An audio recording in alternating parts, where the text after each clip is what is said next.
Hi everyone! Welcome to Ayala Malls Market. Dito kami ngayon ni Tita kasi i-bless natin siya ng sapatos. At hindi talaga namin pinag-usapan yung outfit namin today. Pero nag-matchy-matchy kami. Tara, tara, tara, tara!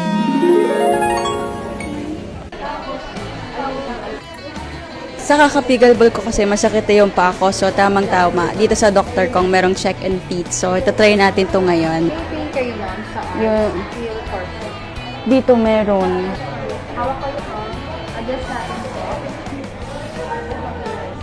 Yung foot type mo ma'am is under po kayo ng pagiging bad high arch sa left side. And then sa right side naman, under siya ng pagiging normal. Oo, magkaiba sila. Meron siyang MC sa mga pointed shoes and then mga narrow type. Okay. Ang ganda ng design. New arrival po to. Yes, Yeah, ma'am. new arrival. So, ma'am. Then, perfect siya, ma'am, sa arch niyo po dahil yung arch na ilalagay natin, ma'am, is accurate na po dun sa foot type.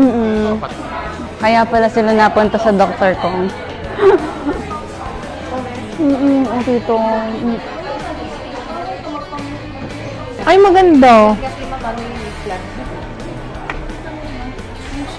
Ah, pag ganun pala siya. Tapos, pag sisikipan mo, ma'am, lang na. Ah, okay.